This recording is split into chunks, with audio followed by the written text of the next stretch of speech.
Guys, welcome back to my channel. তো আজকে আমরা রেডি হয়ে বেরিয়ে পড়েছিলাম এক জায়গায় যাবো বলে। কোথায় যাচ্ছি বলো তো? বড়মার মন্দিরে। বাড়ির থেকে বেরিয়ে আমরা দুই বান্ধবী টোটো ধরে নিয়েছি। আমরা টোটোয় বসেও ভাবছিলাম ফাইনালি আমরা যাচ্ছি আজকে। মানে ব্যাপারটা হচ্ছে, আমরা যতবারই প্ল্যান করি না কেন যে আমরা বড়মার মন্দিরে যাব, কিন্তু আমাদের যাওয়াটা আর হয় না। তাই এইবার আমরা টোটোয় বসে ভাবছি যে আজকে আমরা ফাইনালি যাচ্ছি মার কাছে।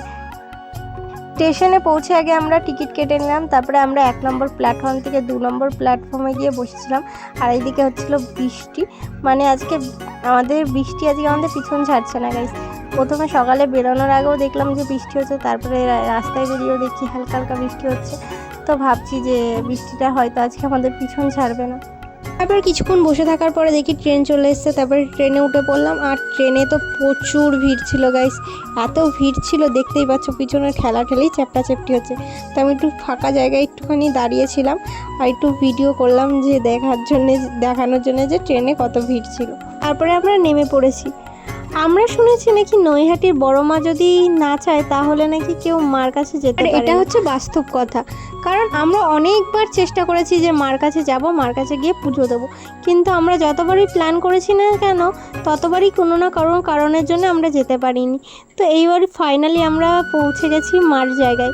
এটি স্টেশন থেকে নেমেই আমরা প্রথমেই কিছুক্ষণ হাঁটার পরে একটা করে বাটা কিনে নিলাম। আমি 2টো বাটা নিয়েছিলাম আর ও একটা নিয়েছিল।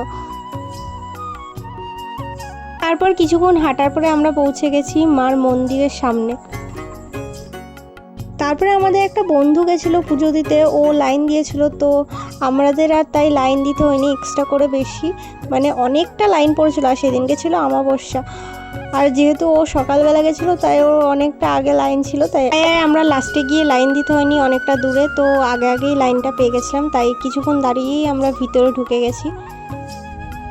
ভিতরে গিয়েও দেখি যে অনেক লাইন, মানে সেদিনকে অনেকটা লাইন ছিল, কারণ সেদিনকে ছিল অমাবস্যা আর প্রচুর মানুষ সেদিনকে পুজো দিতে এসেছিল, তার মধ্যে আমরাও পড়ি।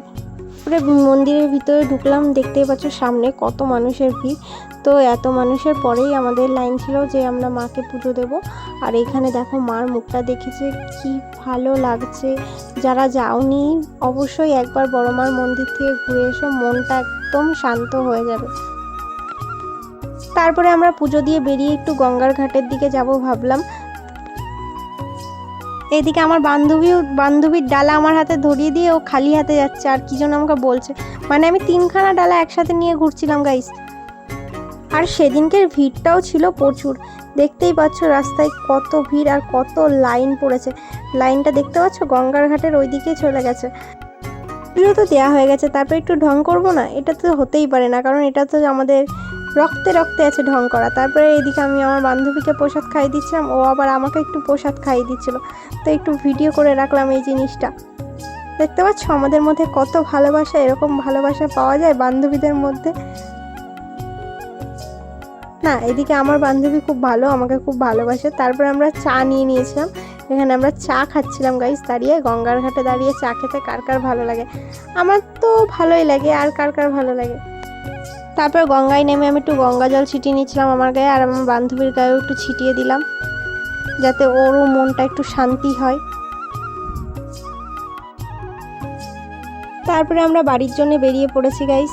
তো দেখতেই পাচ্ছ আমরা দুই বান্ধবী দুজন কি যেন একটা গল্প করছিলাম, গল্প করতে করতে এদিকে ব্রিজ দিয়ে উঠছিলাম, আর ও আমাকে কি যেন বলছিল সেই নিয়ে আমরা দুজন নিয়ে খুব হাসাহাসি করছিলাম। তারপর আমাদের ট্রেনও চলে আসলো। তো এখন আমি বাড়ি যাই, আর তোমাদের যদি ভিডিওটা ভালো লেগে থাকে তো আমার চ্যানেলটাকে একটু ফলো করে দিও। টাটা।